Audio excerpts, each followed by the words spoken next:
수학여행이나 애들끼리 장난으로 야동보다 야한 거 틀어 이런 거 많잖아요. 그런 거는 뭐 문제인 거예요.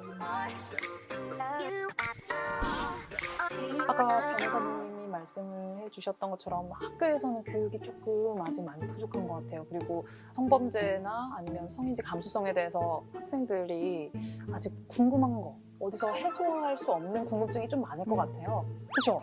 네, 많습니다. 궁금한 거 좀 많죠? 오늘 변호사님 오셨으니까 다 좀 물어보세요. 평소에 어떤 게 좀 궁금했어요?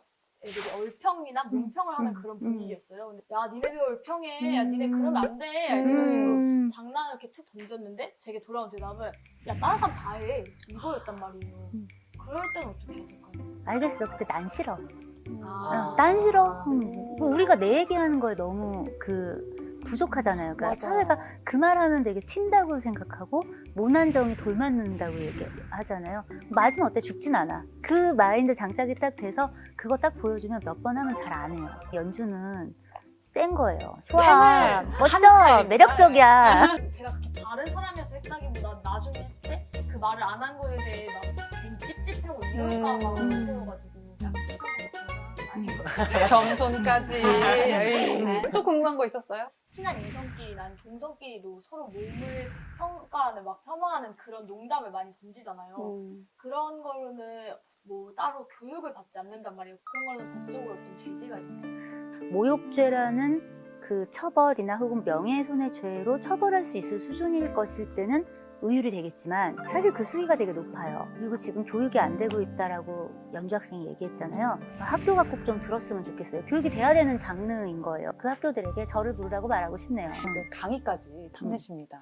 실제로 대화하는 게 아니라 카톡방이나 페메방 같은 온라인 장에서는 페메? 페이스북 메신저? 아, 페메를 안 한다고 네, 아, 공지했어요. 팬은 아예 네. 팬을 몰랐지. 아, 연주학생 왜 그러냐, 생각이. 얼마 차이 안 나요. 단톡방이냐 이제 개인적인 메신저냐 같은 거에 따라 좀 달라요. 이상한 그림을 보내고 막 음란한 막 말들을 막 쏟아냈어. 그럼 처벌이 되겠지만 그저 뭐 외모 평가를 막 했어. 그런 것만으로는 뭔가 또 법이 다 일일이 개입하기는 어려워요. 그 수준이 되려면 연주가 이상하게 문란해서 이런 짓을 했대. 만약에 이제 무슨 어떤 허위의 이야기를 막 했어요. 그럼 혹은 허위가 아니더라도 이 사람의 명예에 어떤 훼손이 될 만한 이야기를 했어. 허위 사실에 의한 명예훼손 같은 것들, 정보통신망 그 보호 관련된 법률이에요. 그런 걸로 처벌할 수 있어요. 하지만 여기 이때 다른 문제가 또 대두되죠. 너 우리 단톡방 어떻게 봤어? 이런 문제가 이제 개인정보보호법 관련돼서 또 문제가 될 수 있어요. 이때 희망은 그 선지자 한 명이에요. 이 사람이 내가 원하지 않는 어떤 것들을 듣게 됐어의 어떤 부분으로 문제 제기한다면 그 부분이 문제될 수 있는 수위가 또 어떤 문헌에 요구되는 것보다 조금 더 낮아요. 그런 방법들이 있지만 대부분 나쁜 애들은 나쁜 애들끼리 놀죠. 수학여행이나 그냥 반에서 핸드폰 같은 거 연결해가지고 애들끼리 장난으로 야동보다 야한 거 틀어 이런 거 많잖아요. 그런 거는 뭐 문제인 거예요? 함께 모여서 야한 동영상을 보는 게 범죄인가요? 그 성착취물, 음란물 뭐 여러 가지 말들이 막 있잖아요. 어쨌든 불법인 것과 아닌 것만 좀 구분이 됐으면 좋겠어요. 그게 뭔지 네. 어렵죠. 그래서 불법이 아닌 것들을 보거나 뭔가 내가 찍거나 뭐 하는 것까지를 다 국가가 의율하고 사회에 맞춰 살아야 된다는 생각 같은 건 세상 쓸모없다고 생각하고요. 그러니 불법과 비불법의 영역이 필요한데 여러분들이 본 영상이 거기에 있는 누구라도 모르고 찍혔다든가 혹은 원하지 않는데 찍히고 있는 것 같은 상황이 감지된다면 그건 불법일 확률이 거의 대부분이고요. 약속돼서 확인받았다면 그런 거라면 그냥 야동이라고 말해도 되는 것 같아요. 그래서 야동이니까 보면 안 되라고 얘기하기보다는 그것이 불법한 것인가에 대한 민감도를 좀 올리고 그게 불법한 것이라면 이걸 보는 나의 행위가 부끄러운 것이다라는 인식의 수준을 좀 올리는 게 필요하지 않겠나. 그러면 나도 네. 모르는 사이에 야한 동영상을 다운받았는데 처음엔 불법인지 몰랐어요. 네. 근데 보다 보니까 불법인 것 같아요. 그럴 때는 어떻게 해야 돼요? 우리 무책임한 소리는 그만하자라고 얘기하고 싶어요. 애초에 불법인지 아닌지 확신을 가질 수도 없는 출처라면 네. 불법일 확률이 있는 걸 알면서 하는 건 거잖아요. 난 몰랐어를 하고 싶은 거랑 네. 정말 모르는 건 다른 거예요. 어떤 출처 모르는 영상이면 불법일 수도 있다라는 고의를 갖고 있는 건데 법에선 이걸 미필적 고의라고 불러요. 제가 여러분 만날 때 삼풍백화점이 무너졌는데 그 사건 관계자들 처벌의 문제에서 나왔던 굉장한 법적 쟁점이 미필적으로나마 이게 뭐 사람이 죽을 거야까지는 아니어도 건물이 무너질지도 몰라라는 생각을 했느냐, 그러면 살인의 고의가 인정되는 거고, 그게 아니라면 인정이 안 되는 거다 때문에 굉장히 갑론을박이 있었어요. 그 불법 동영상 문제에서 굉장히 많은 사람들이 저에게 N 번방 사건이 터진 이후로 문의를 해와요. 모르고 다운을 받았다면, 나도 모르게 뭘 클릭을 했는데 뭐 저장됐다면 피싱 같은 게 와가지고 문자나 뭐지 하고 눌렀는데 뭐가 다운이 됐어, 이런 거는 어떻게 뭐 제어할 수 있는 게 아니니까. 하지만 애초에 몰래 들어가야 될 것 같은 어떤 사이트에 들어가서 뭔가를 다운로드 받을 때는 그 영상이 불법일 수도 있다라는 거 어느 정도는 예상은 하는 거잖아요. 그러면서 뭘 모른 척들을, 그런 부분을 좀 엄단해가는 노력이 사법기관에 좀 필요하다고 지금 생각하는.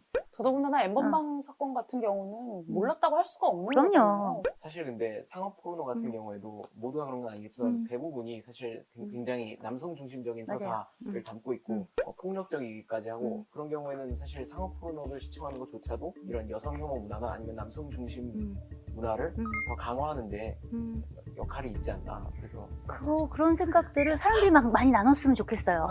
그래서 스스로 그거를 지양해야 되는 거지, 그걸 법으로 의율해야 되느냐가 다른 문제라는 거죠. 그런 걸 막 보고 소비하고 뭐 이런 사람들, 없는 사람들 사회 속에 살고 싶어요. 그런데 그거는 내 욕구고 내 마음인 거고, 모두가 내 마음과 같아야 된다라는 것도 어떻게 보면 폭력이잖아요. 그래서 비록 굉장히 여성에 대한 폭력적이고 여성 혐오적인 시각을 담고 있다 하더라도 그걸 지양해야 한다라는 가치관을 나누는 게 중요한 거지, 그걸 법으로 의율하는 것이 능사하냐면 몰래 하겠죠. 그럼 더 몰래 하고 더 못돼 처먹게 굴고. 그래서 못된 것들은 못돼 처먹은 시선을 당하는 걸로 사회가 이렇게 부끄러움을 주는, 그럴 때 사회의 어떤 수준은 올라가는 게 아닌가라는 생각이 들어요. 그 뭐 N번방 방지법이라고 소위 묶여서 나온 법들 중에 온라인 사업자에게 이런 걸 선제적으로 삭제하도록 하는 그런 내용이 있지 않았나요? 이게 몇 몇 가지 문제가 있어요. 국가가 해야 될 부분이 있고 그 사업자들에게 줘야 될 짐을 명확하게 규정해서 줘도 이걸 제대로 활동 말동한데, 이걸 그냥 무작정 다 니네가 알아서 처리를 좀 해줘야겠어, 이건 되게 이상한 거죠. 그러면 온라인 사업자 입장에서 어느 부분까지를 손대야 되느냐의 문제가 생겨요. 누군가 그 온라인 사이트 안에서 자기 개인 이제 계정이 있는데 거기에 저장해 놓은 거 확인해야 되나? 그거 확인 안 하고 있다 거기서 대량 방출되거나 해킹돼가지고 하면 그럼 이제 이 사업자가 책임을 져야 되나? 이런 문제들이 계속 파생이 될 거예요. 법을 적용하는 입장에서는 또 보수적이 돼요. 보수적이 되면 무슨 문제가 생기냐면 진짜 처벌해야 되는 부분에 대해서 또 안일해져요. 그냥 다 처벌 안 하는 방향으로 사문화돼요, 법이. 그래서 지금 그런 경우에도 지금 현재 가야 될 길이 멀다. 되게 N번방 해가지고 막 박사, 조주빈 이런 가해자들이 되게 뉴스에 많이 나오고 처벌에 관한 얘기도 많이 나왔잖아요. 유명해진 그런 사람들 말고 그냥 시청한 다른 가해자들은 다 잡히고 처벌받을 수 있는 건지도 궁금하고. 현실적인 대답을 원해요? 네. 현실적으로 본 사람들을 다 처벌할 수 있을까요? 봤다고 처벌할 수 있을까요? 왜냐면 이 안에서 그게 어떤 영상이었는지의 문제가 있는데, 여기 영상물 100%가 불법이야, 다 피해자야, 지금 이렇게 얘기 안 했잖아요, 수사기관과 사법부가. 그러면 그 방안에 들어가 있었다는 것만으로 처벌할 수 있겠는가? 우리 법 어디에 근거해서 그걸 할 수가 있지? 문제가 또 남아요. 이게 아동 청소년 성착취물이라는 걸 알면서도 저기 돈을 내고 적극적으로 다운로드 받고 여기 이 방이 유지되는 거에 기여했다든가, 그거 다운 받아가지고 자기가 소장하고 있다가 걸렸다든가, 뭔가 이제 그런 것들이 필요한 거죠. 그런 걸 구별할 수가 있어요. 결국은 그 방의 대화 내용은 기초돼야 되겠죠. 사실 그 각종 방들이 있는데 그 방에 있는 내용들을 싹 다 입수할 수 있느냐, 애초에 그거 자체가 가능한 것이냐의 문제가 남으니까, 아까 제가 현실인식이 중요합니다. 조명판은 켜졌고 우리가 할 수 있는 건 상당히 미미해 라는 거를 우리가 알게 된 첫 발자국이라는 걸 우리가 기억할 필요가 있어요. 그래서 왜 이거밖에 해결을 못해? 이게 아니라 이만큼이라도 해결이 됐어야 되는데 못했던 그 아쉬운 지점들을 보면서 그거를 채워나가는 노력을 해달라고 목소리를 내야 되는 거예요. 구독 꾹, 좋아요 꾹! 알림 설정까지.